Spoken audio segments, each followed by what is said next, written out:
ভাল লাগিছে যে আজি আমাৰ হাওৰিয়াপেট ঈদগাহ ফিল্ডত ইয়াত আমাৰ ইফতাৰৰ আয়োজন কৰা হৈছিল, ইফতাৰ মেহফিলৰ। আৰু ইয়াত বহুত সংখ্যাত আমাৰ বিভিন্ন আমাৰ মুৰব্বীসকল আৰু এই অঞ্চলৰ ৰাইজসকল ইয়াত সমাবেত হৈছিল। আৰু খুবেই ভাল লাগিল যে এটা মেল মহব্বতৰ এটা পৰিৱেশ দেখিবলৈ পাই সঁচাকৈ ভাল লাগিছে। আৰু সকলোৱে মিলি যিটো দোৱা কৰিছে, সকলো জাতি ধৰ্ম বৰ্ণ নিৰ্বিশেষে যাতে সকলোৱে আমি শান্তিত থাকিব পাৰোঁ আৰু সমন্বয়ৰ পৰিৱেশ যিটো যাতে আমাৰ ইয়াত থাকে সেইটোৰ কাৰণে দোৱা প্ৰাৰ্থনা কৰা হৈছে। তো খুবেই ভাল লাগিছে। আৰু এইটোৱেই আমাৰ বৰ্তমান বিটিআৰ চৰকাৰৰ প্ৰয়াস যে আমাৰ এইখন অঞ্চলত শান্তি ঘূৰি আহিছে। সেই শান্তিখনক আমি কি ধৰণে ধৰি ৰাখিম, বজাই ৰাখিম, সেইটোৱে চবতকৈ ডাঙৰ প্ৰশ্ন। কিন্তু এনেকুৱা ধৰণৰ এটা ভাল পৰিৱেশ হৈ থাকিলে নিশ্চিতৰূপে মই আশাবাদী যে আমাৰ শান্তি সমন্বয়ৰ পৰিৱেশটো আমি ধৰি ৰাখিবলৈ সক্ষম হ'ম। আৰু সেইখন ধৰি ৰাখিবলৈ সক্ষম হ'লেহে আমাৰ অঞ্চলখনৰ উন্নতি হ'ব, আমাৰ সকলো পৰিয়ালৰ উন্নতি হ'ব, সকলো আমাৰ যিমান বসবাস কৰোঁ বিটিআৰবাসী ৰাইজৰ উন্নতি হ'ব।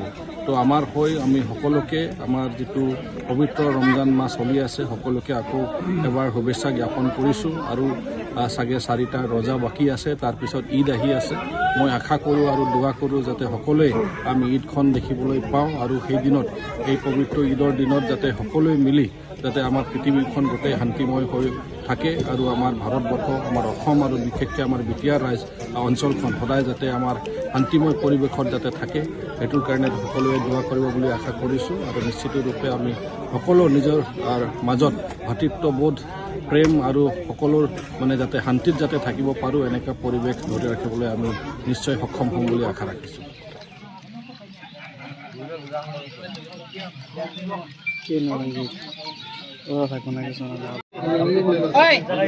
এখানে একটা নতুন পেজ আছে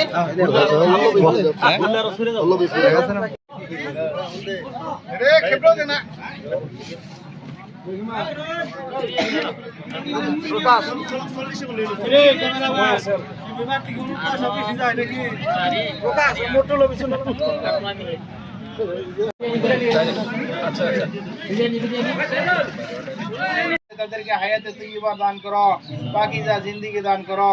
হে আল্লাহ আমাদের সবাইকে, হে আল্লাহ এক নেক হয়ে সারা বিশ্বের মুসলমানকে, হে আল্লাহ জাতি ধর্ম নির্বিশেষে সবাইকে মিলেঝিলে বসবাস করার তৌফিক দাও। হে আল্লাহ আমাদেরকে তোমার বানিয়ে নাও। তুমি আমাদের সুবহানা রাব্বিকা রাব্বিল ইজ্জাতি আম্মা ইয়াসিফুন, সালামুন আলাল মুরসালিন, আলহামদুলিল্লাহি রাব্বিল আলামিন। আসসালামু